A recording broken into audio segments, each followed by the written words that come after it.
Welcome, Lucas, to the Collaborative Research Center, Origin and Function of Metaorganisms.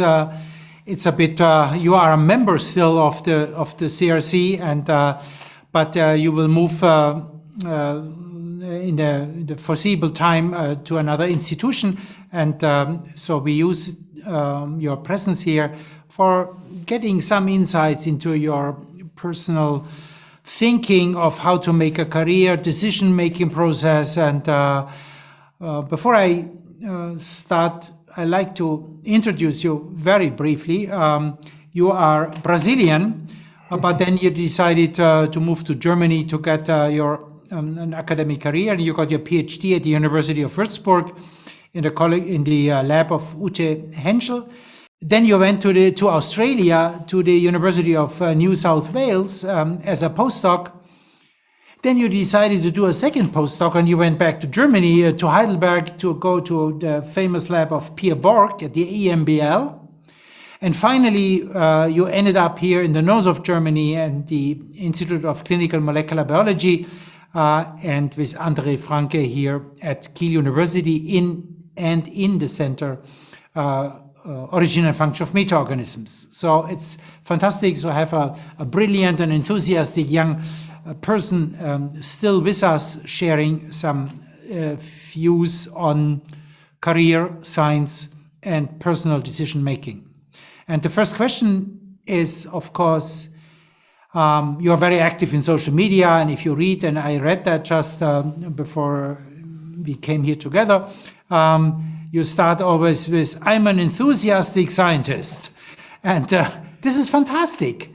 But can I ask you, who got you into that? I mean, who brought you into science, or who made you getting interested in natural sciences, and not to speak about the deep secrets of bioinformatics, where you are a world expert. How did it all start, Lucas? Yeah, thank you, Thomas, for having me here, for the invitation.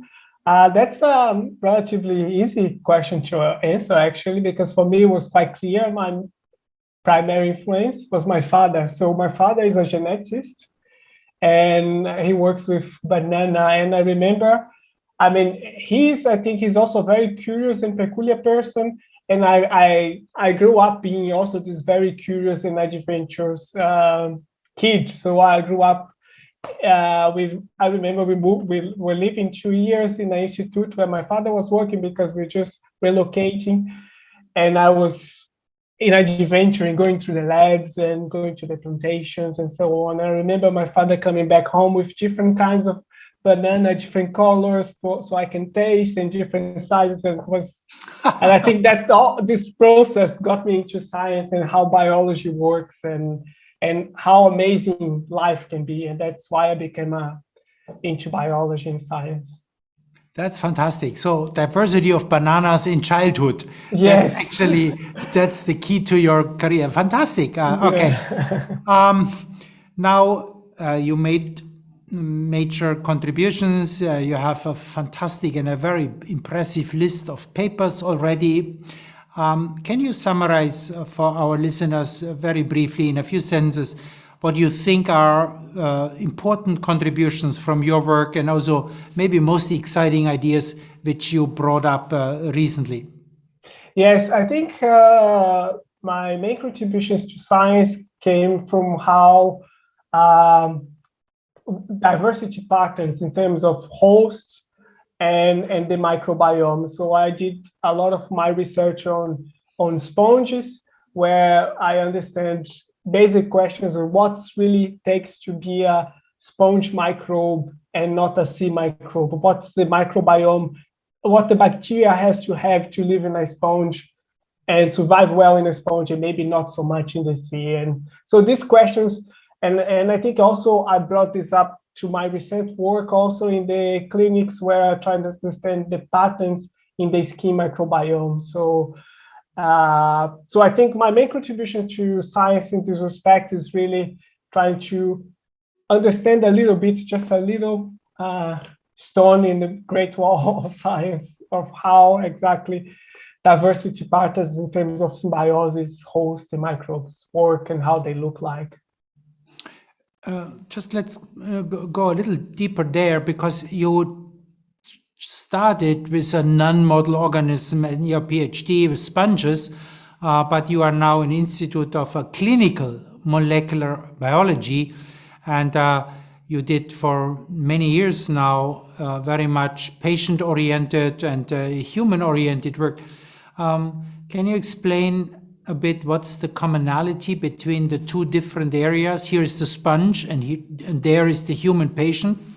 Yeah, I think this is a full cycle in my career. So my formation is in biomedicine. So, and in Brazil, that translates to understanding a lot of parasitology or infectology. So humans and parasites or aggressors, microbial aggressors.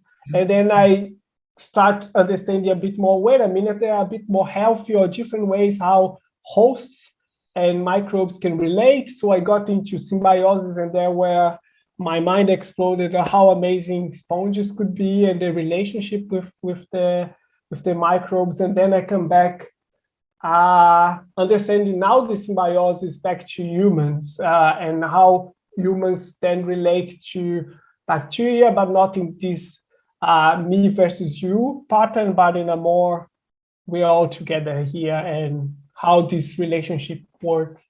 So I think that's in my perspective, in my career, this is a full cycle. And in the end, it really comes to how communication is done between so different organisms at so different levels. And that's how I can see that it can be translated or for infectology or more microbial, medical microbiology to more symbiosis and understanding of these relationships. Let's talk a bit about technology, but in the sense of analytical tools. And I think, as far as I understand, the tools you need for understand the microbes living in a sponge are very much the same tools what you need to understand the microbes which live in a human gut. But the question, or maybe that's not the case, and then you may tell us, but then my question is, I mean, this is such an extremely competitive field where literally thousands of laboratories around the world are using bioinformatics to get deep information, actually claiming getting functional information on the role of microbes to the health of the host organism. How important is the analytical tools, or I mean, how complex are they, or do you have to develop them by yourself? What's the role of the analytical tools to stay competitive in your field? Yes, I think it's primordial. I think you really have to have a good understanding. I'm not a tool developer, but I think as a biologist that knows how to do science in a computer, let's say when the laboratory is my computer, I think knowing the tool is very crucial, because you have to understand what you can get out of it and which questions you can answer with them and what's the limitations. And I think you are right in a sense that several of the tools that we use for model organisms like human, which is one of the most explored organisms, and in other side sponges, which has a more limited amount of researchers working on them. The tools are very similar, but because there are some particularities, I mean, there's much more resource and much more resource being developed for humans than for sponges. So with that work with no model organism, we always have to make a bigger round. I have to understand, and that comes when knowing the tools becomes crucial, because you really have to tweak what was maybe developed for humans and for an organism where there's a lot of for a system where there's a lot of cultivated symbionts and where there's a lot of knowledge, and you have to adapt that for no model organism, such as what we have here in the CRC. Yeah, I see another challenge there, because you spend years in labs which have certain models or non-models, and the people around you, they're doing experiments and they're dissociating sponges, or they are doing histochemistry with mouse gut, etc. These are biologists or medical doctors or marine biologists. You are now the bioinformatician. How different are the languages between these different peoples in one lab? I'm sure they are very different, but how do you cope with communicating? I assume you must be able to understand what they are meaning, so that then you can also help them with providing data, which then again they have to understand what you are giving them without understanding too many details. Yeah. That's the challenge of an interdisciplinary group. How do you see that? How do you manage that? I have to say that I love to work with interdisciplinarity work. I normally learn a lot, and I try to invite people where I have I know I don't know a particular area, but I know I identify the specialist and say, I need you to help me out here. Going back to your question, I came from a very strong molecular biology laboratory expertise, and I became computational biologist. Work with computers, I became by necessity. Basically, I produced this huge amount of data. I wanted to analyze. I didn't want, not that I just didn't want, but also there was nobody available to analyze the data. I had to do it, and I'm glad that I have this opportunity. So I think that allows me to talk between these two areas, but my advice would be for somebody that comes from just one background and maybe wants to bridge or at least communicate. It's really that in the end, we biologists, we're interested in hypotheses and questions, and we shouldn't be limited to techniques. Otherwise, people would say, I'm a PCR maker, or I'm a molecular biologist, or I'm a computational biologist. I think I'm interested in general in questions, in hypotheses, in building hypotheses out of data, and in testing hypotheses from data.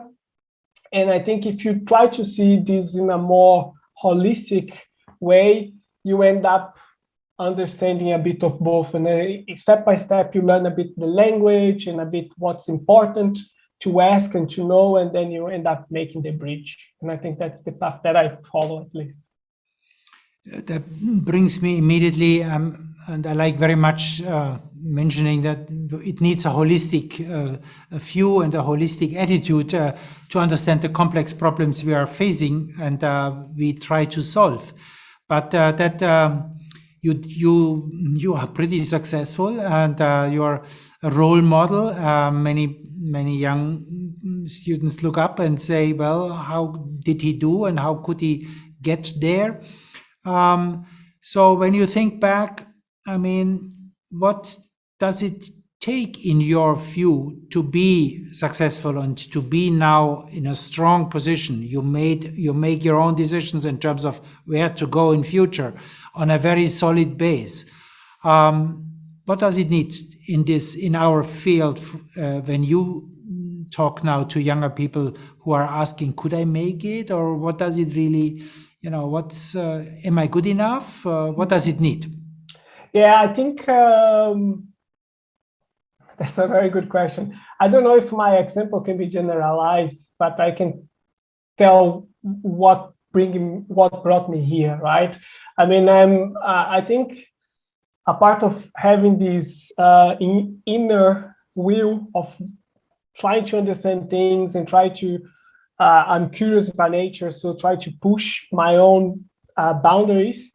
I think I was smart in a way that I saw opportunities and I got them. So, I mean, I could, for instance, as I mentioned, I could have, okay, I have all this data. I could hand my data to another colleague who was a bit more expert on computers, and then I'll have my paper anyways, but then I'll lose the opportunity to learn. So I always got my challenges as my way, as to take the opportunity. I also think it's important to identify dead ends, and I think very few people. I think there's a limit of how much you put yourself in, how much time you invest, and you say no, that's not worth anymore investing. Whether it's a project, whether it's a laboratory that you're in, or a career path, and I think that's identifying the opportunities and the dead ends. I think what got me in as well. And I think I'm also a bit adventurous, so I think science rewards people that are mobile, and I've been mobile in sciences. I mean, I found amazing the opportunity to live in a different country, know a different organism to work with, and a different laboratory, and I think I thought that was also seen with good eyes, and that one thing lead to another, I think. Yeah, it's at the end, it's the mixture who is then the successful product at the very end. But you mentioned dead ends. I think, or identifying dead ends, I would rephrase it and say there are always challenges and obstacles, of course, in a project or in a given at a given point of the career. There are also dark days and maybe, cumbersome nights where you think, how will it go on? And it's important to face that.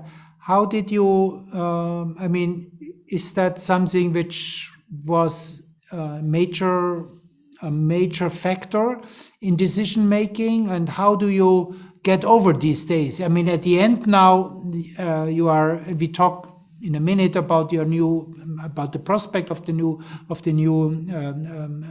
career pathway. But how did you cope with these challenges and seeing now a dead end? What was your reaction to that? Yeah, I think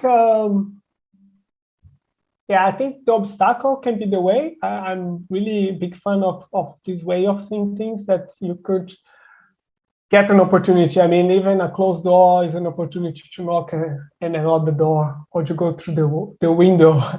So I truly believe on that, but I also think there are challenges and problems that they are solved by patience or by hard work, and some others you have to decide and say, oh, that was it for me, and I think I will knock in another door.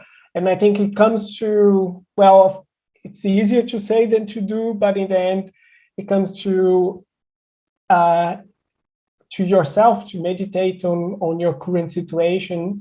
Try to step a bit back and try to have a more general, holistic view of your whole situation and see what's the best strategy. I think thinking a bit about, sounds a bit pessimist, and I'm not a nihilist, but thinking a bit about worst scenario, for me, is always a relief, because even in the worst scenario, you're still going to have a tomorrow, you're still going to have another way to go for, and then you can work on that. I mean, you have project A, B, and C, and maybe a Z.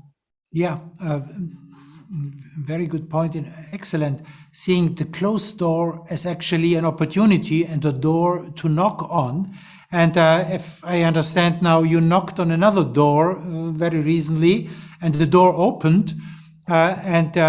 So you have decided to leave a more academic laboratory, and you go now to a more you go to an industrial institution.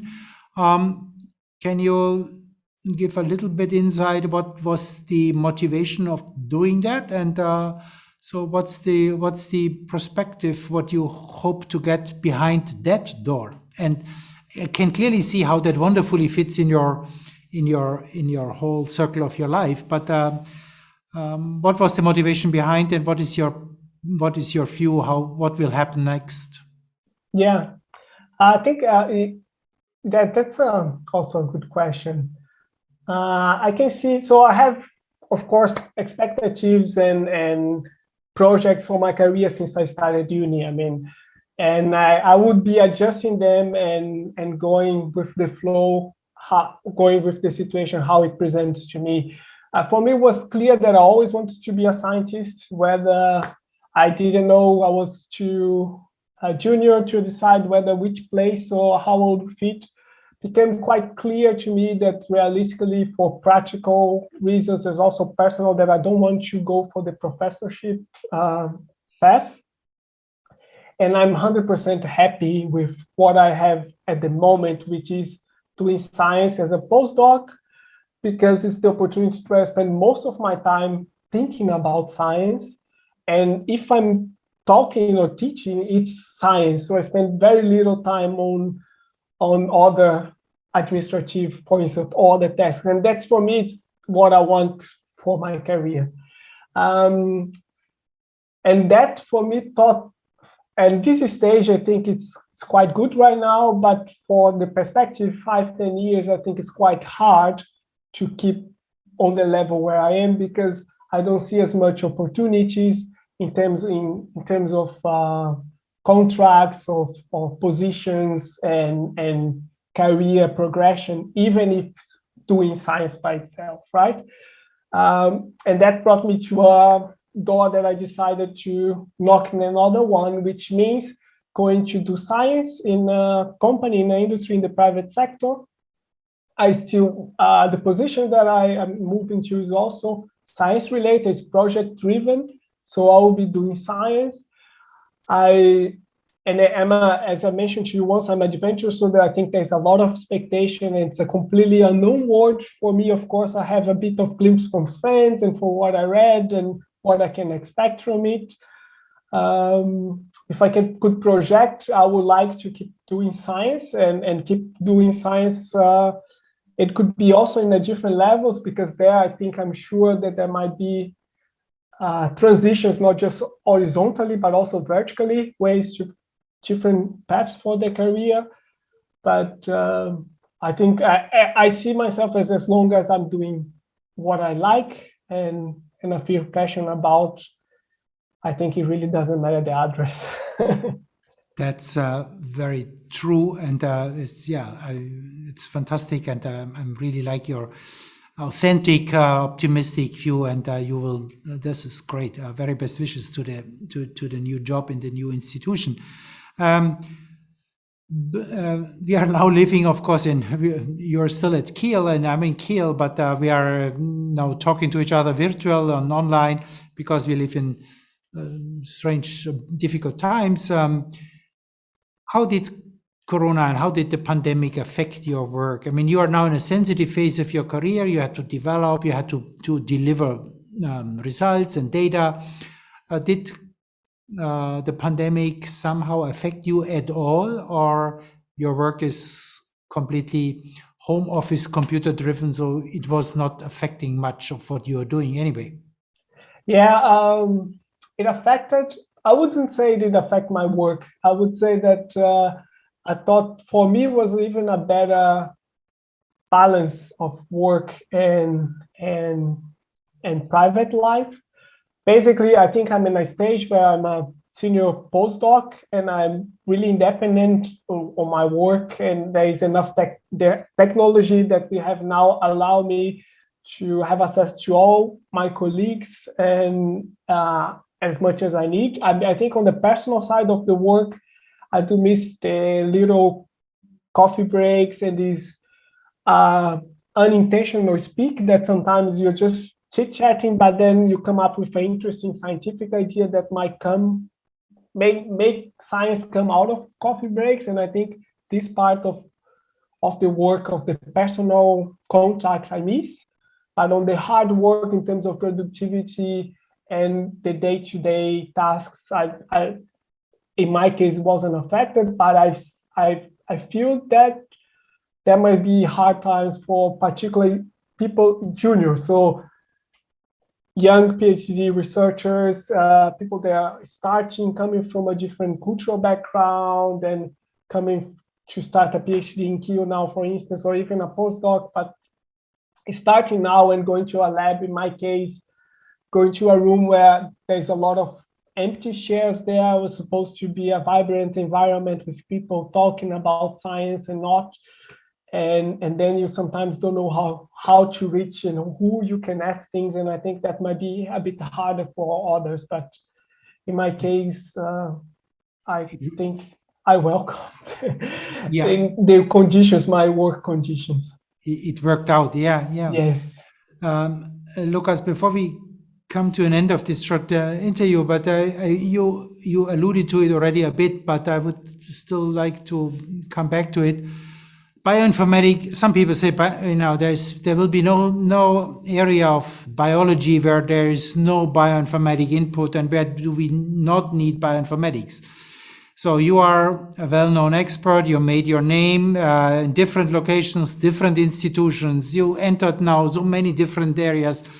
Still, can I ask you, where do you see yourself in 5 or 10 years?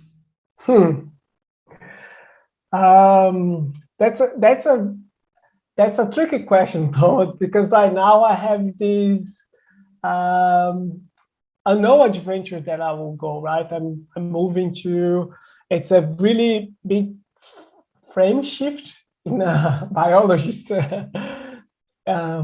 terms. I will be doing still science. That's where I will be doing. Yeah, trying to understand biology, try to understand how life works. That's where I'll be. Yeah, I think listening to you and knowing you personally, I think it will be there where you started, and not with the diversity of the bananas, but the diversity of life. And you have now developed tools to understand that, and this is your life, and it doesn't really matter where you do that. For that reason, thank you so much for sharing time with us, for sharing very personal views. I mean, I really appreciate it, and I think all the members of the CRC and people who will watch that